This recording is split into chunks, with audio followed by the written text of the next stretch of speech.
He knelt before a foreign emperor. His forehead touched the frozen ground, and the entire world watched. This was King Injo of Joseon, the 16th king of a dynasty that prided itself on virtue and order. But after that humiliation, something broke inside him. His own son returned from 8 years in exile. 2 months later, he was dead. His daughter-in-law was handed poison. No trial, no evidence, no mercy. Did a king destroy his own family to protect a secret? This is the story Joseon tried to erase. To understand this story, we need to go back to 1623. A coup shook the Joseon kingdom. A group of nobles overthrew King Gwanghae-gun and placed a new man on the throne. His name was Injo, the 16th king of Joseon. But here is the first question history forces us to ask. Was Injo a rightful king? Or was he simply a man who seized power when the moment came? His reign would last 26 years, and it would be defined by one catastrophic moment. In 1636, the Qing Empire invaded Joseon. King Injo was trapped inside a mountain fortress with no way out. After 45 days, he surrendered. He walked out of that fortress and knelt before the Qing Emperor.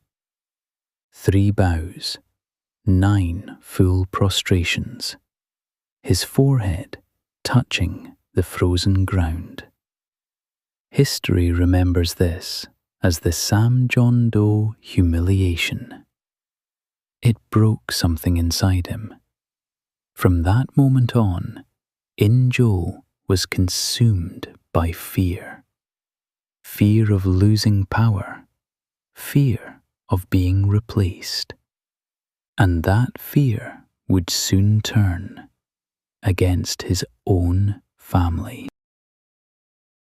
In 1645, Crown Prince Sohyeon finally returned home.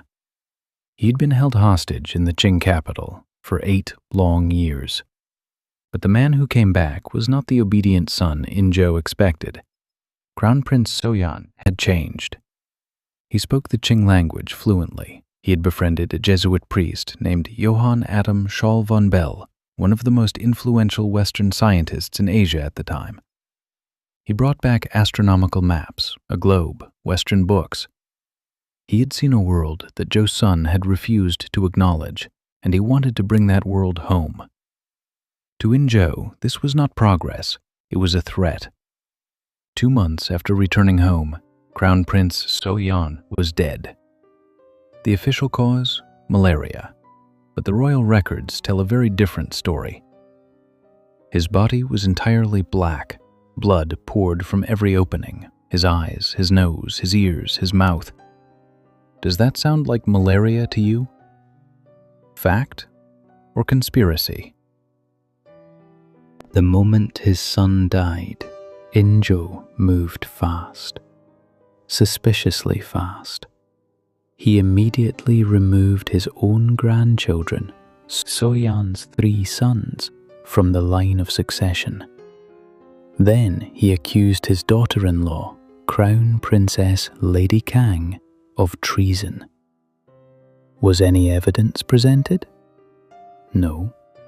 Was there a trial? There was none. Lady Kang was handed a cup of poison. She was 33 years old.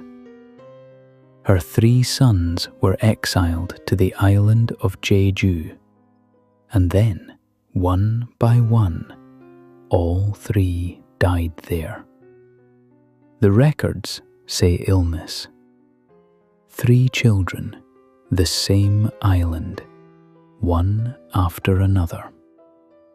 Injo expressed no grief. He left no words of mourning. Was this tragedy? Or was this a deliberate erasure? Injo spent his entire reign calling himself a righteous king. A king who restored order. A king who stood for justice. But look at who disappeared under his rule. His son, his daughter-in-law, his 3 grandchildren. Every single one of them a potential threat to his power. Historians have reached a quiet but devastating conclusion. Injo could not bear the witnesses to his humiliation. The man who knelt in the snow before a foreign emperor could not allow those who remembered it to survive. His shame became a weapon, and his own family paid the price. History has always celebrated loyalty. The loyalty of those who stayed beside their king until the very end. But Joseon's history is full of a different kind of story. Kings who destroyed the very people closest to them. In our next episode, we follow the woman Injo tried hardest to erase. No trial, no evidence, no mercy. Crown Princess Lady Kang, executed at 33. Her story has been buried for nearly 4 centuries. It's time to bring it back. If you've already watched our episode 4 on King Danjong, you already know. Joseon's royal court was never just a place of power.